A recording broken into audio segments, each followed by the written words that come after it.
Kemarin kita terlena dengan maksud baik Pangeran Juhyang yang terlihat jauh lebih baik daripada pihak kerajaan kepada Haram.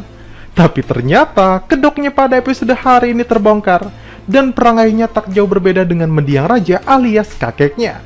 Lalu di episode ini akhirnya upacara diadakan, padahal upacara tersebut sejatinya masih beberapa hari lagi, yang alhasil upacara tersebut pun gagal. Tapi Mimin yakin upacara akan diadakan kembali nantinya, mengikuti jadwal yang sudah ada sebelumnya. Tapi masalahnya, apakah Chungi mampu untuk membuat lukisan mendiang raja kembali dalam waktu yang singkat? Oke, sebelum kita masuk ke pembahasan, bantu channel Mimin ini dengan cara menekan tombol subscribe-nya, agar Mimin tetap semangat memberikan konten-konten menarik untuk kalian semua. Gomawo! Karena Pangeran Juhyang memaksa untuk membuka usungan, akhirnya Haram dengan berani sengaja memegang pedang sampai tangannya berdarah. Hingga dia dapat bersandiwara agar orang-orang tidak fokus pada usungan.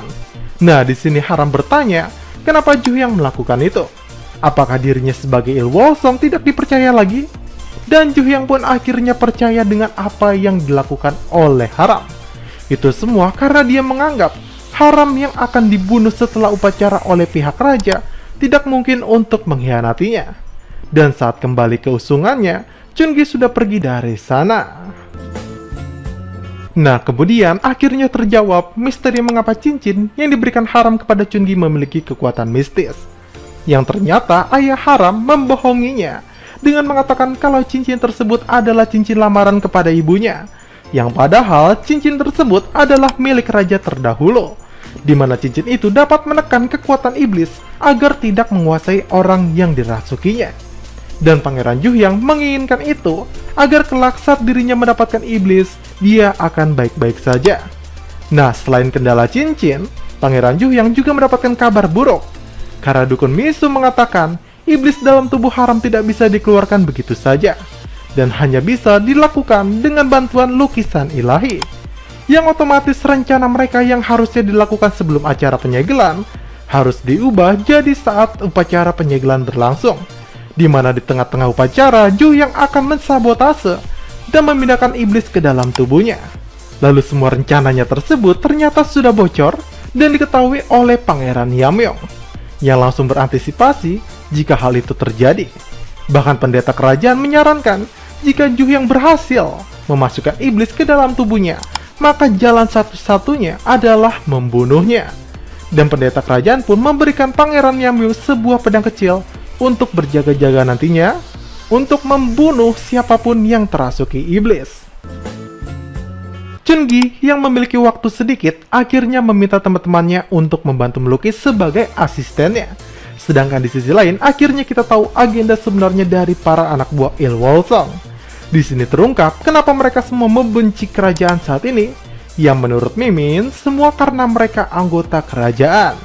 Nah, terlihat di sini Baekhyun sedang berdoa di depan lukisan yang pakaiannya mirip seorang raja, yang sepertinya mereka ini anggota kerajaan yang dulu dikudeta oleh kakek dari Pangeran Juhyang dan Pangeran Yamyong. Jadi memang pantas ya kenapa orang-orang ini sangat membenci anggota kerajaan saat ini. Lalu kita juga akhirnya diberikan maksud tujuan sebenarnya dari Pangeran Juhyang dan para kroninya, kalau mereka selama ini hanya berpura-pura baik dan berniat untuk membunuh semua orang yang hadir dalam upacara jika rencana mereka sudah berhasil.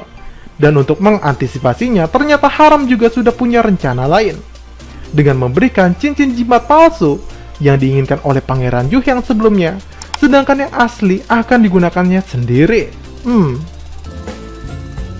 Beberapa jam sebelum upacara dimulai, Dewa Samsin bersama Dewa Gunung datang melihat Haram yang diikat di tengah altar.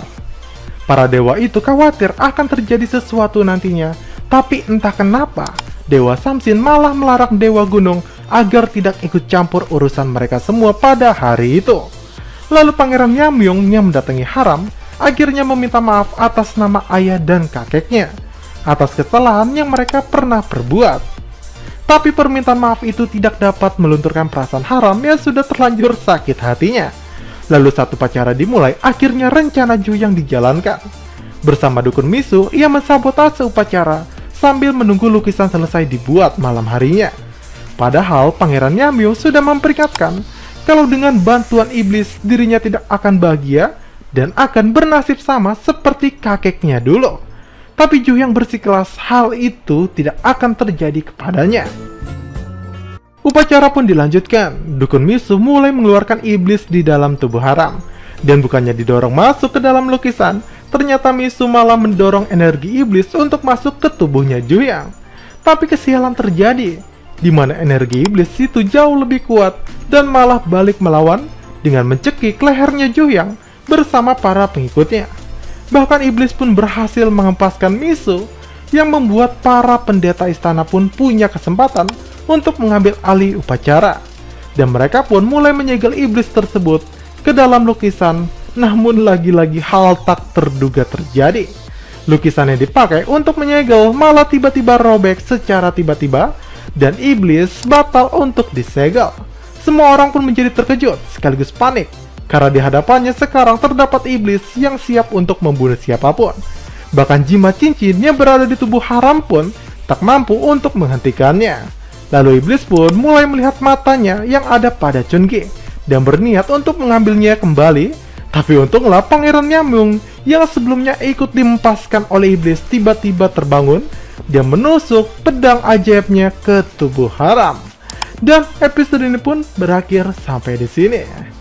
Oke, kalau kalian suka dengan sinopsis atau konten-konten dari Mimin, jangan lupa untuk menekan tombol like, subscribe, dan nyalakan tombol lonceng notifikasinya agar kalian selalu mendapat info menarik dari channel Mimin ini.